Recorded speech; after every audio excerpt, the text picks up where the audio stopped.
I once timed my arrival so perfectly that I was walking in as the movie was starting, so it was fucking pitch black. I find my seat, I just plop down and just sit on someone. I was like, whoa, whoa, sorry. He's like, yeah, I'm in the wrong spot. I'm like, yeah, you are. And he's like, I think he may have even left. He was so embarrassed. Sit in your assigned seat, people. It's not that hard.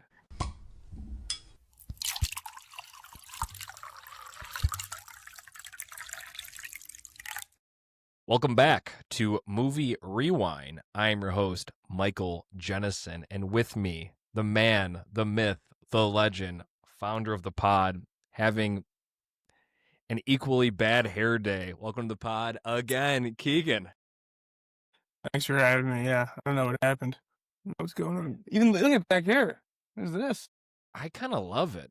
We were just talking before we got on. Mine looks like it looks like a wet noodle that I'm currently rocking on top of my head. It's really bad. It's horrible. You fresh out of a shower? I just came out of the shower. You know what you're going for almost is a Ryder Strong from Boy Meets World? Yeah. I mean, I do rock the middle part from time to time a little bit. This is bad, though. Why am I thinking of that dude's name? Ryder Strong? What's his character's name? Sean Hunter. Love me some Boy Meets World. Crazy I could Ryder Strong, but I couldn't put... I know. Well, Ryder Strong's an all-time name. Hilarious. We are talking Running Man, 1987. We try to keep it topical. It's quite obvious why we are doing this. Edgar Wright and Glenn Powell are coming out with a movie also adapted off the novel The Running Man this coming weekend. Was that he wanted to adapt the novel like accurately? Because I guess the one we just watched is not even close. It has names and stuff and general idea, but not a great adaptation. Well, I was going to say, I don't know. Did you see the trailer for it, Keegan? The new one? Yeah, you made me commit a crime and I watched the trailer before seeing a movie. It pissed me off. Because, well, it made me mad because now I know that fucking William H. Macy's in it. Now I know Coleman Domingo's in it.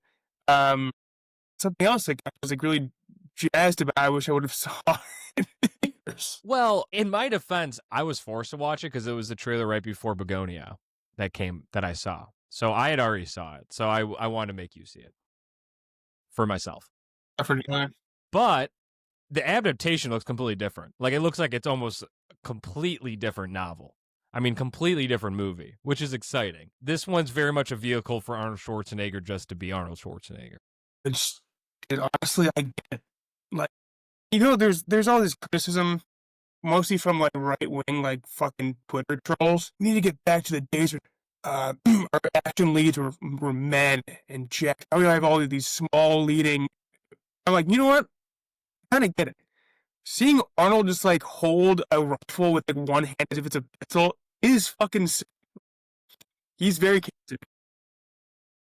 Absolutely. Our buddy Ryan asked me what I thought of this movie, and I'm like, if you like turn your brain off and just enjoy Arnold Schwarzenegger just like doing ridiculous things, it's a blast. Yeah, like there's not much deeper behind this, and I'm sure like the themes that is like briefly touched on in this movie, I'm sure in the actual novel itself is probably way more kind of fleshed out. But yeah, I agree. Like it was just sick watching him just pick off the stalkers one by one in this movie. This is the first time you saw it, Keegan? Yeah, first time. Yeah, same here. Knew almost nothing about it coming in. What were your initial thoughts before? Well, for the longest time, I thought this was not that. So was this Stallone movie? You got to give me more than that. I think it was. Well, it's much more. The new one is like this 30-day hunt, and that's what I thought this was. But this is like a 3-hour game show, so that was unexpected. I don't really have any experience with this. What I love about the 80s, though, this is kind of a tangent, is that they'll make a movie in the 80s and they'll say, we just set this in the far-off future where world's in chaos. There's flying cars. We're living in ruins. When should we set it? I don't know, 2017. So like 40 years in the future, when we're all still going to be alive. Everyone watching this movie is still going to be alive. 2017 seemed like this fucking crazy far off future that they always did. It was always set, not that far away. I would think it's hilarious. Yeah, that is true. I mean, I guess with it being a different millennium, it maybe felt more futuristic to them. But like Blade Runner, your OG Blade Runner's like 2017. 2017. This is also 2017. And Done. Did you do it on purpose? Is 2025. Okay. I think. And then like Back to the Future is also like 20, like 20. I don't know. I think 2014. Sorry. 15. Yeah, 15. We were sophomores at Ohio State, so 15.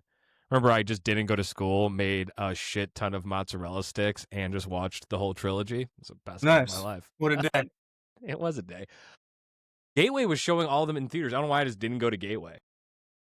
What a mistake. In terms of Arnold, I love him in this, but it's probably of the ones I've seen, it's one of his weakest. Like, even his, like his catchphrases, not his catchphrases, his, like, what know what it's called?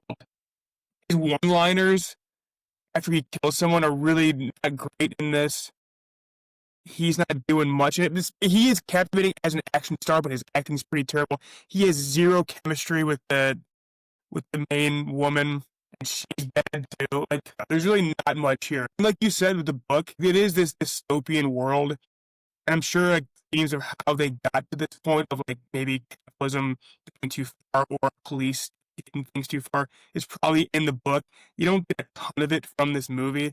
At one point, an hour in, I'm like, what are they going after again? What is the resistance actually fighting back against? It's kind of like this vague, nebulous idea of what they're fighting back against, but really it's more of a vehicle for Arnold to kill people and be an action star.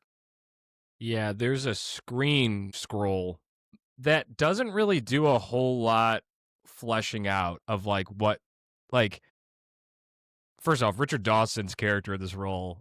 Did you grow up watching any of that old school Family Feud stuff? Oh, is that the same guy? It's the same guy, yeah. I wondered why he looks familiar. Who would like kiss people like in the 70s and 80s and be like chain smoking on screen and stuff. I loved watching like old reruns on GSN growing up. Richard Dawson's the man. Had no idea he was going to be in this movie playing a game show host. I think this is his only like real film credit when I was looking into it. I don't really think there's a whole lot more here. He's so good. Obviously, he's like basically playing a version of himself, and he's like used to being on screen, but like so like A+ casting. I really don't understand like what their motives were there. Also, I will say that I was massively confused what their motives were, and I don't really think it matters. Like early on, you think it might matter, and then quickly it's just like get Arnold Schwarzenegger on this game show. Yeah, and he doesn't get on the game show until maybe half an hour in, which surprised me. I figured that would be as soon as humanly possible. And then based on the trailer that you forced me to watch, it's completely different. It's that he's just a guy in the slums that's going to do this game show to make some money. Yeah, almost has a Hunger Games type feel to it. Yeah, isn't this being framed as a criminal aspect to it and trying to prove his innocence? Which, like that in combination with Resistance 1, maybe? I don't know. It's just like there was too much going on, but also unclear motivations for what. Yeah, no, I agree. I did enjoy it, just simply for the entertainment aspect and just watching Arnold Schwarzenegger do things. And then I thought Richard Dawson's performance was so sick. And then yeah, everything else was fine. I enjoy like this dystopian society, Blade Runner type vibes. I like that aesthetic. I think it takes the place where they film that place where they live down the street from that, and that's across the street from the Sony lot. I think at that time Sony did own that building, they don't anymore, but that's in Culver City. I think this was a TriStar, right, which is now Sony. Yes. Yeah. So I'm pretty sure. Filming locations, which is cool. Yeah, it is TriStar. Yeah, it takes place in LA. Very similar to the Blade Runner type stuff going on. What, made 5 years after Blade Runner? I think 82 Blade Runner. No, I it well, $27 million budget, made 38 at the box office. And I think it has a roughly a 60% Rotten Tomatoes. Yeah, a 60 exactly on Rotten Tomatoes. So maybe fresh. Hardly. It's funny that I was reading, we're not even talking about this movie at all, which is hilarious. Glenn Powell called Arnold to get his blessing, which I think is kind of odd. It wasn't an original film. It's an No. adaptation. So I don't know why he would need to get. I don't know. Yeah. Oh, you know what? Who else was Josh Brolin and Michael Cera? They're all in it. I mean, Keegan, I apologize for making you watch it. You could have said no. It was a high demand. You really needed me to see this thing. You know what I'm disappointed by in the original one, just to get us back on track, is while the action's fun, fucking love Buzzsaw, by the way. That guy's eyes are bulging. The way it's filmed is really choppy. Yeah. Which is why I'm so excited for Edgar Wright, who is, like, despite being, I think people probably think of him as a comedic director, he shoots action so well. Like, even in Hot Fuzz, like, he's spoofing on 80s movies, but it's still amazing action. Baby Driver, obviously, setting music action's incredible too. So I think this new one should be much more elevated in terms of an action movie. Yeah, I agree. And I think there's a lot here too. It's based off a Stephen King novel. I think there's a lot here for Edgar Wright and Glenn Powell to do. And also it's like, yeah, I agree. It's weird that he got his blessing. Maybe it's because Glenn Powell just trying to be a nice guy. He probably knows Arnold somewhat personally too, or at least on some sort of level. So I feel like or maybe it was just an excuse to meet Arnold Schwarzenegger. I mean, we're all looking for that in. And so yeah, I do think that there's a lot here. I agree with you. The action, just even from the trailer too, the action looked very interesting. And I like how it's more so the framing thing was just really depressing in all honesty. I just felt kind of like bad for Arnold Schwarzenegger the whole entire time. And so I kind of like how there's a different angle to this. And it was also kind of murky, the whole framing thing and the resistance, and then it's all also of that. It's also, I think they live in like a police state where there's so much surveillance and stuff, but the fact that the video that they used to frame him is just what we saw. Where is that camera at in that helicopter that we just watched as the framing thing? Yeah, no, I agree. And like they're able to like put people's faces on people. And yeah, I mean, so in terms of like thematic stuff that does come up, there is the deep fake stuff is interesting. yeah, I mean, it's brief as shit, but like how screwed are we when, I mean, that this is actually is near future, when we can have politicians say something that they didn't say or do something they didn't do? How do you believe that? Also, the idea of killing as entertainment until the person that you want is the killing. Like, the way that the audience goes from like ravenous to really sad and depressed that their guy dies is really interesting. yeah, I love that. Human nature, how we are kind of fucked in the head in that way, but Gambling, it was great to gladiators, gladiator stuff too. heavy gambling themes too. Yeah, which I didn't. It just looked like they were just handing over money with nothing in return. Like, how are they tracking those bets at all? And then all of a sudden, I think they threw up 101 odds for Schwarzenegger. Like, to do what? Like, he's just killing people, picking off people left and right. Like, that's incredible odds. What did you think about the Jim Brown appearance? Where? He plays Fireball. Shit. Stalker. Not the That's last. Jim. That's Jim Brown. That's Jim Brown? Yeah. That's funny. Wow. Really? He's in really good shape. I know. Well, I think they call him the leading rusher at one point. And yes, that was in the 80s, so he was retired for 20 years at that point. He was 52? I guess that makes sense. Or 54? I didn't realize that was Jim Brown at all. And That's you also sick. have double governors, Arnold and Jesse Ventura. It's hilarious. They both became state governors. You also have a cameo from Mrs. Kelly from Always Sunny, which is great. And then his buddy that gets killed by Buzzsaw is also in Aliens. I haven't seen that guy. I've seen that guy in two things. Yeah, I didn't necessarily. I did love how when they killed them, there was the big, like the audience got like really sad and stuff. But my question is like, how would you win the game? I guess you don't win the game, but like, you know how they showed those two people on the island at the beginning of the Running Man, the people that won before, and then we find out later that yeah, they actually didn't win. They never made it out. But my question is, how would you win the Running Man? Like, is there a time limit? They don't really did I miss them? They don't really specify what he's supposed to do. Because like clearly you're not supposed to kill them because he was the first person to ever do that. Yeah, well, with the new one, it's stay alive for 30 days. I guess with this one, it's stay alive for the 3-hour runtime of the show. Like escape each, because you have to go to those 4 quadrants, escape each quadrant, and then if you survive, you win. But my assumption is for those 3 guys that won, in quotes, is that they deep fake the whole thing, and they were all burnt. So my assumption is if Fireball kills them, but they fake it where they pretend they win. So there's the illusion that they can win. To give hope. Guess so. Yeah. What was your favorite Schwarzenegger kill? I mean, chainsaw to the nuts is tough to beat. It's chainsaw to the nuts for me. Chainsaw to the nuts. Yeah. Fireball's kill is pretty sick too, but yeah, I did like I think the best kill in the movie is the guy's head exploding in the beginning when he leaves the perimeter. Yeah. But I love just how smart it was that when he's being dragged by Buzzsaw, he finds a little hole or a little stick in the ground and ties the rope around it and then sends him off his motorcycle. Arnold isn't really portrayed as an intelligent guy in this, but that was a really smart, kind of ingenious move. That was my favorite part, I think, even though it wasn't for a kill.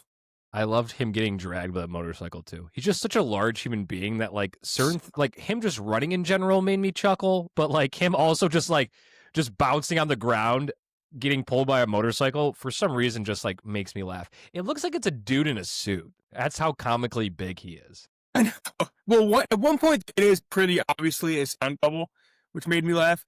But it's funny that they have enough guys in this that are also fucking massive. He doesn't always stand out.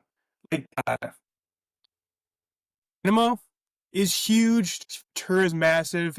His buddy's also pretty big. So he's never always a freak. When he's with the woman, it's freakish. But yeah. So how tall is he?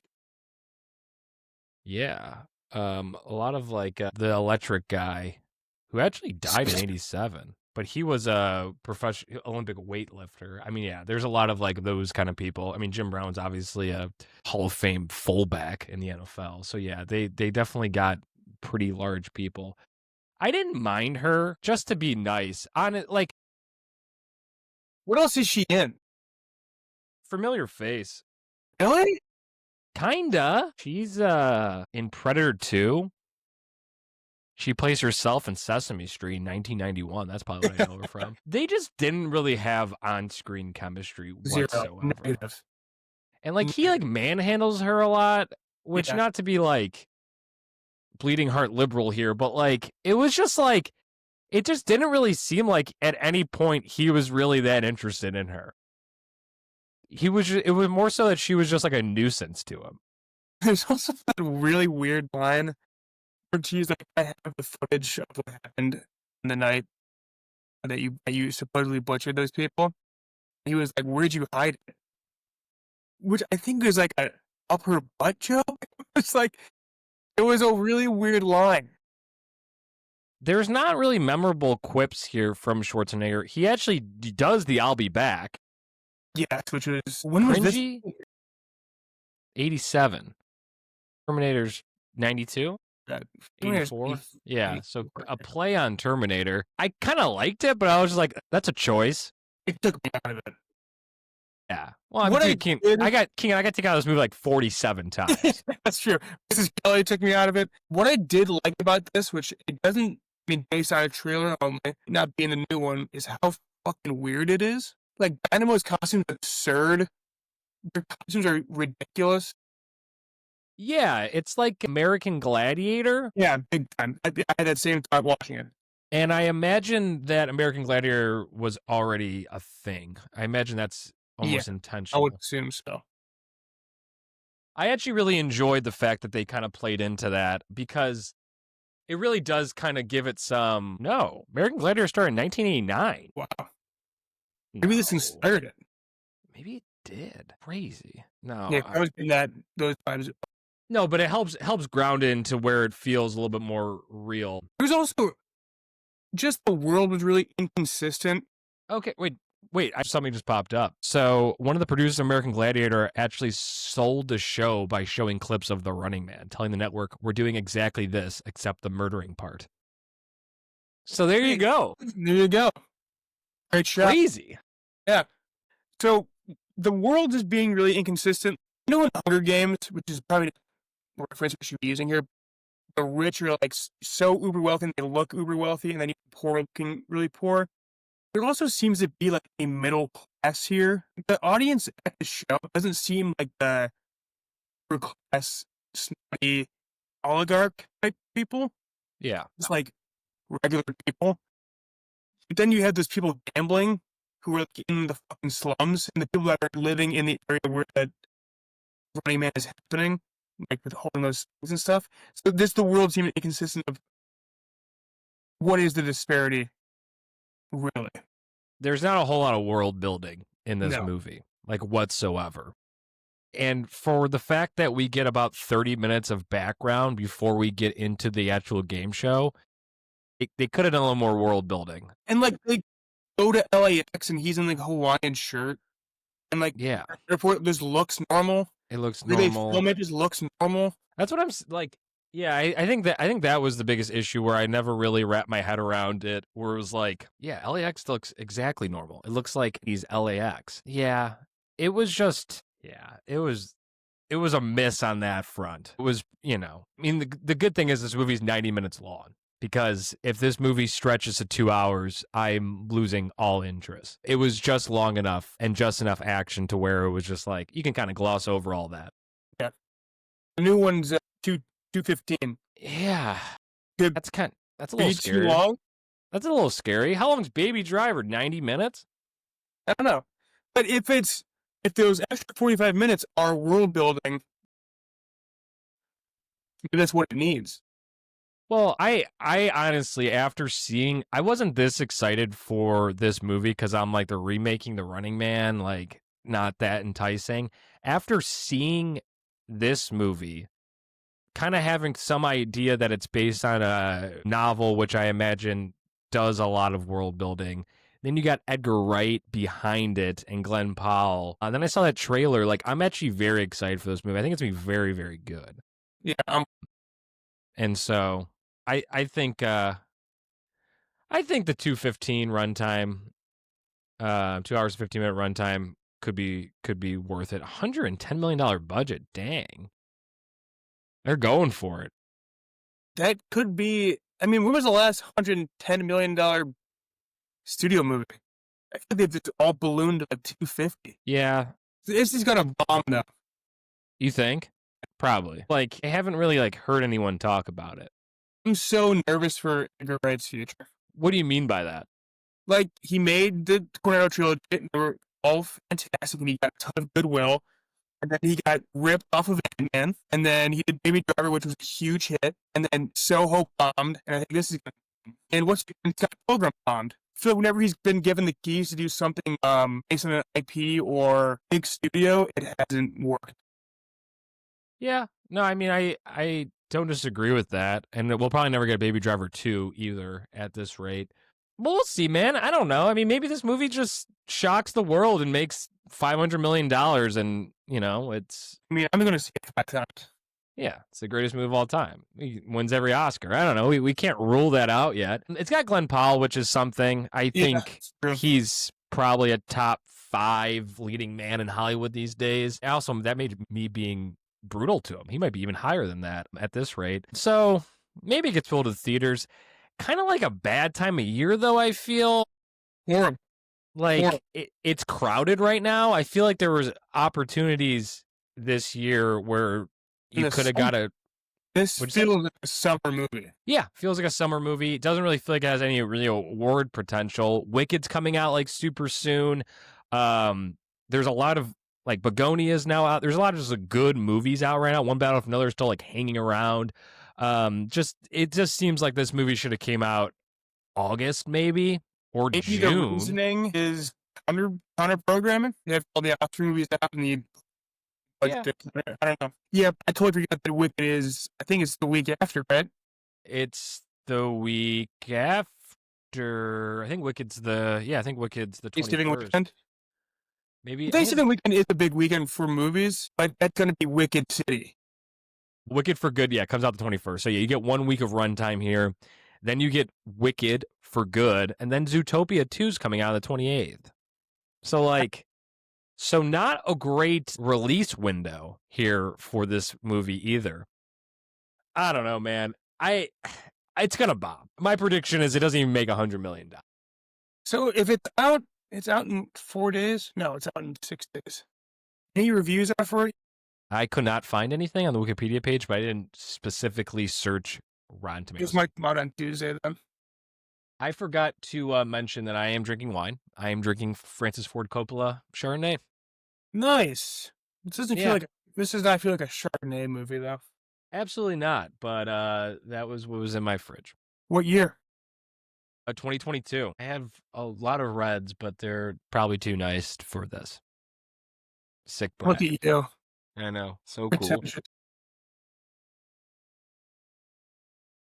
Just going through my notes here. First note, man, I love 80s cheesy movies. Next comment, guy's head blows off. We know the scene. That scene was sick. I miss unique jingles in movies.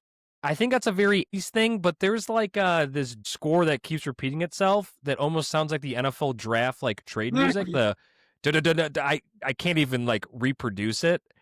But it came back multiple times. Sometimes it was like sped up. Sometimes it was slowed down for the intensity of the movie. Love that. I feel like we don't get that as much anymore. I love a little like, just so it was a short, 5 seconds of music, but it kept coming back over and over again. And I just really enjoyed that. I miss that. 2 things I love. One, when a company is not afraid to put product placement and be the bad guy. Like, you have Buzzsaw driving in on his motorcycle to kill the main character, and you just see Gashful oil in the background. Like, hell yeah. Then there's another one in there that's absurd, but yeah, they just... Maybe it's the Richard Dawson. Yeah, Richard Dawson, yep. He does like an act or something. I'm like, wow, I can't believe they attached the name to like the villain of the movie. And then maybe my favorite part of the movie, there's like 3 extended dancing sequences, which I guess were choreographed by Paul Abdul, and they're so good. Like, captivating dance numbers. Wow, I didn't realize it was choreographed by Paul Abdul. That's interesting. May have just made that up. No, that's fine. You can make it up. Yeah, the long dance number in between the whatever when they're like trying to get ready for like the final scene or whatever. That was a wrinkle that I wasn't really expecting. Yeah.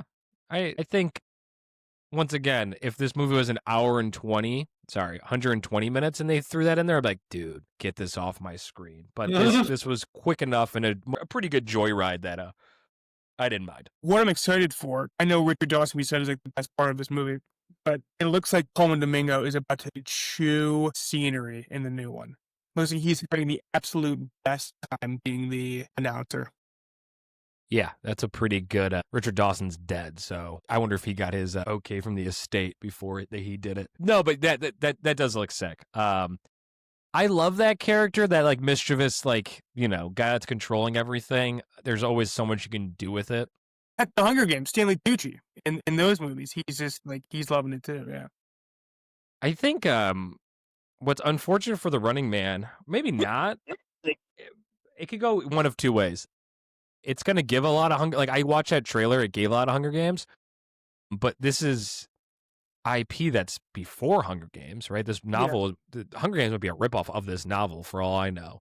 I don't know anything. I have not read either novels, but I think that could hurt it too. Like, I think people will be like, oh, they're ripping off Hunger Games, where it's like, well, they're not really, but okay. So I think I could hurt it. But on the flip side, it's been long enough since Hunger Games came out where maybe people are like, sick, another Hunger Games-ish movie. I want to go see that. No one's seeing this movie. No. We're looking at historic songs. Also, in that new movie is that woman from Sinners and Batman, who I'm in love with. Jamie Lawson plays the wife, or she plays the wife. I mean, I'm pumped for this movie. I believe, like, Edgar Wright is my favorite director. He's kind of 1A, 1B with me. But I wasn't, like, chopped at the bit to go see this, but now I'm all over this, dude. I will actually say the opposite. I was dreading this movie. I was like, that just sucks. Like, Edgar Wright, man, like, after Last Night in Soho, which I wasn't massively for, I was kind of disappointed this was his next movie, but now after seeing this, like, I think there's just so much for him to do here. I was at the opposite. I just said the same thing. I just said I'm pumped for his movie. Yeah. Well, you said I'm feeling the opposite. No. I was saying that I am now feeling the opposite of what I was originally feeling. This is all about me here. Yeah, I got you. You know what I'm not excited for? I saw Begonia in a crowded theater for opening night. I might never go to an opening night show ever again. It wasn't even that these people were like disrespectful and like on their phones. Just that I was so hyper aware that I was sitting in between two people and I could like see them, see their legs and see their feet. And it was just constantly pulling me out of the theater. And when I get there, I sit down in my seat, regal, assigned seats, 9-person shuffle. Hey, you're in my seat. Okay. I'm over here. Then well, sit in your assigned seat. I had someone steal my seat. We talk about the theater going experience so often on this. An old man straight up stole my seat. I was watching with Brian and Liz, and so we had 3 seats next to each other. Some dude it wasn't even a crowded theater. There was like 20 people and 100 seats, and a dude just stole my seat. There was 3 seats, like the group of 4 could just shift down 1 seat and stole my seat. I was pissed. Did I say anything? No, I just sat on the other end. Yeah. I once timed my arrival so perfectly that I was walking in as the movie was starting, so it's pitch black. I find my seat, I just plop down and just sit on someone. I was like, whoa, sorry. He's like, yeah, I'm in the wrong spot. Yeah, you are. And he's like, I think he may have even left. He was so embarrassed. Sit in your assigned seat, people. It's not that hard. The theater going experience is getting worse by the day. I saw Begonia also in a crowded theater, Keegan. And let me tell you, though, I thought it made it a little bit better. This isn't a Begonia pod. Do you want to do Running Man and Begonia, potentially? We can. All right. That'll be next week. But I think it benefited it. I don't know. Look, laughter always better in a theater when it's tense and you can feel other people also at the edge of their seat. It's better. But there's a moment where they play maybe my favorite song of all time. I'm so happy.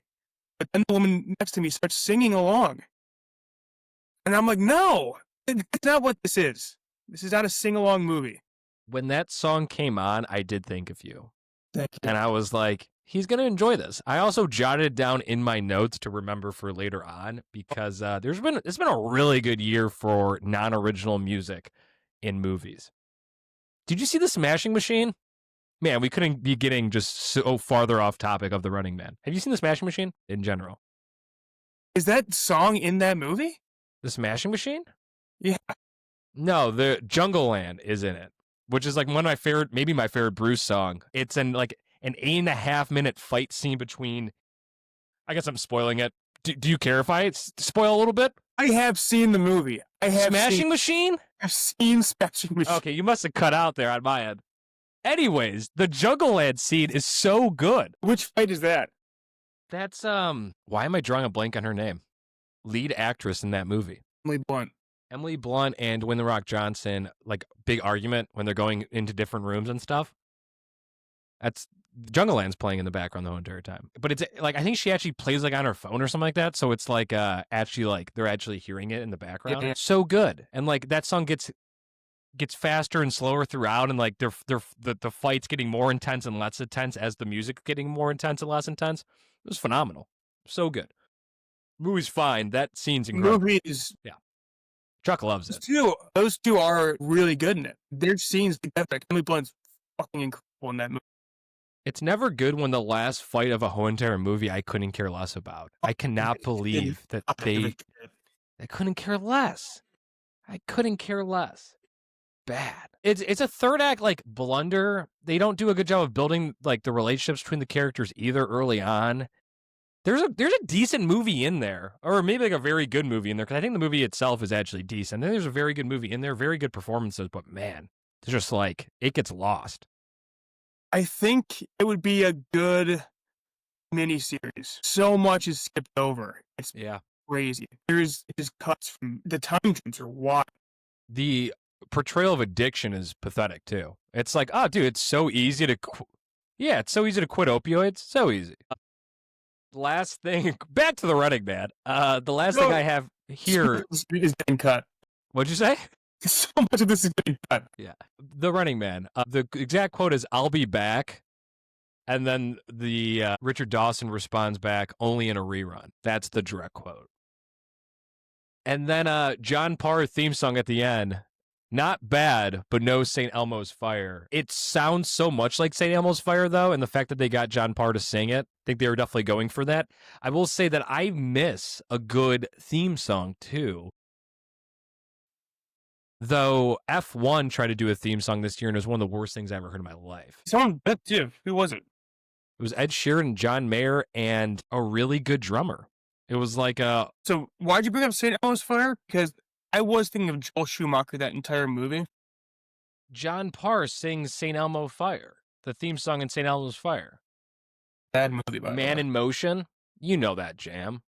I love that song. And then the end credit scene's also theme song here, Restless Heart. It's not very good. It's fine. Nothing. Fucking up. David McCrae did a song for F1. Which one are you talking about? Give me a sec. Doja Cat, did I already say that? Ed Sheeran does have one. Yeah, it's like, was the Tate McRae one on a McCrae was like the big one, yeah. It's Drive in F1. I thought this was the one that made me... I think this one plays at the end credits. Maybe I'm just wrong. But it's not very good. In fact, it's actually terrible. Yeah. David Grohl's on the fucking drums, John Mayer on the guitar, Ed Sheeran on the lead vocals, and wrote it. And it's just ass. The worst thing I've ever heard in my life. I'll Grohl back on the sticks. It's incredible. Sick. Yeah, you might be right. Just Keep Watching was the first single dropped off the F1 album. Actually, I take that back. Baja, California. Was there a bunch of original music in F1? Yeah. Who cares? Yeah, The Running Man. I should say that when they bumped into the Resistance, I thought that was weird. And then, like, it just gets resolved really quickly. And they, like, overthrow the government really easily. That's the issue when you're filming in the 80s. You have no idea what the technology you're talking about actually does and is. And it looks like shit. And it's just unfortunate. Can't really blame them. They had no idea what they were talking about. But again, that's why I have high hopes for this Edgar Wright version. Well, you could really jump in the little AI aspect of it. It's gotten to the point where if this is not fucking incredible, I'm gonna be so disappointed. I went from having like no expectations to now it's sky high. I think that's fair. I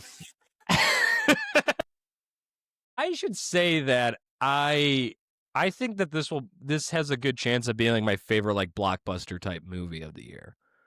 No. You don't think so? Literally no shot. I think it beat F1. Dude, Weapons, Sinners, do you not count those as blockbuster movies? No, maybe I'm stupid for not. One battle after another at a $250 million budget, but I'm not counting that. Yeah, it doesn't count either. Sinners was $100. Sinners was $100? Yeah. I guess I had to pay Michael B. Jordan twice. Yeah, I don't know. Maybe that was stupid. I mean, if you're counting those movies, then no, it's not going to reach that. Keegan, next pod, I'm going to ask you for your Edgar Wright top 5 movies. Just be ready for that. I know it's like picking your favorite son. I can do that easily. Wow. On the spot? Don't do it now. Leave them wanting more. After Well, maybe not easily. After 2, it's hard. I don't even know what my number 1 is off the top of my head. I recently watched Shaun of the Dead, so that helps a lot for Shaun of the Dead. Haven't watched Hot Fuzz in about 5 years, probably. And I really like Baby Driver. It's one of those 3. I feel like you're a sucker for World's End.